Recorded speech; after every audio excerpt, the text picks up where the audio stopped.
Aloha Warriors, Sensei Joshua Loya and Sensei Andrea Loya. Aloha.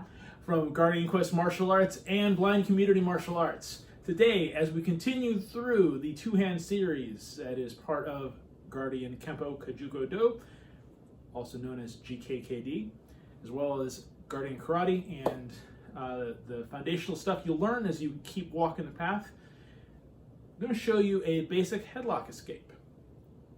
It's the third one in the series, so we're going to give you the basics of how you would train it, how you can apply it, and just give you some basic principles by which you can use to escape somebody putting you in a headlock. So Sensei Andrea's going to go ahead and put me in a headlock to start. And let's loosen this up for a second. Okay. So just like I had the hands up in T-Rex hands, as she grabs me, I'm going to turn my head towards her. So if I turn my head this way, that goes against my trachea and my esophagus. That's not good for me. I'm not going to do that. I pointed at my trachea. Yeah. So as she grabs me, I immediately turn my head in towards her, and I bring my hand in so that I can brace away. And I'm creating a little, almost like I'm doing a push-up off of her, and then I'm going to unthread. And the reason I unthread is so that my ears go back the way they naturally bend. If I go back this way, I get them all crumpled up. Now, it's typically, if you see somebody walking at you down the street and they're getting real threatening and they want to start picking fights and they have cauliflower ear, probably best to avoid a fight with them because they know what they're doing, probably. That being said, there are a lot of people who know how to fight that don't have cauliflower ear. I'd rather know how to fight and not get cauliflower ear. So one of the ways I can avoid that is making sure that I move my head out in the direction that my ears bend. So again, we'll do this nice and loose. So as she grabs me, I immediately turn towards her, put my hands up on her hip.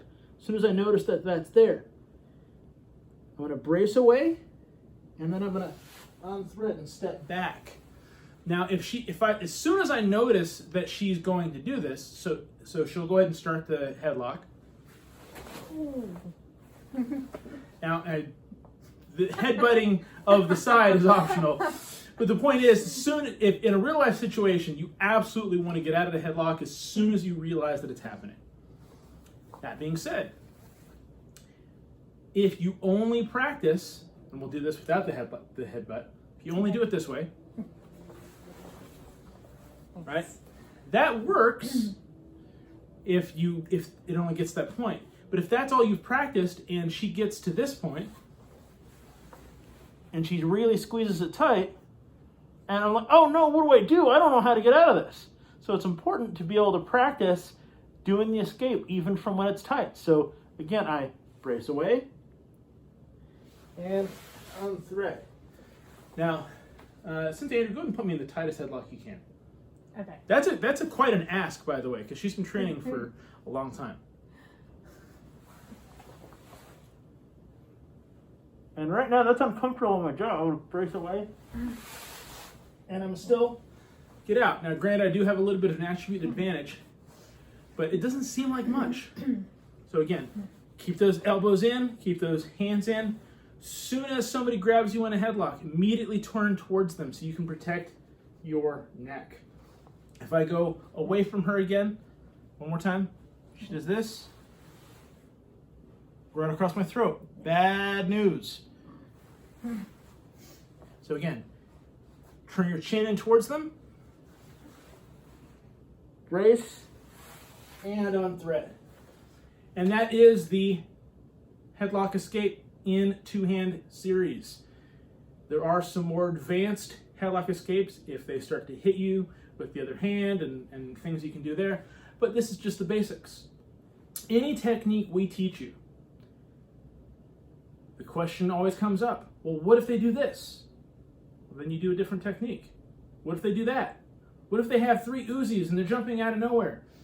Well, then you better have some other options available to you. But our point is, with all of this, whether you are a brand new person along your martial arts journey, or you've been training for decades, there is no way you can possibly be prepared for every single situation. Each technique we give you, each exercise we give you, all it is something to up-level your game. And ideally, with each new thing you learn, you're more prepared. More prepared means a higher chance of victory. Victory is something I love. And without victory, if you just give up, you can't become Guardian Strong. And we always want you as much as possible to be Guardian Strong. Strong on the inside, strong on the outside.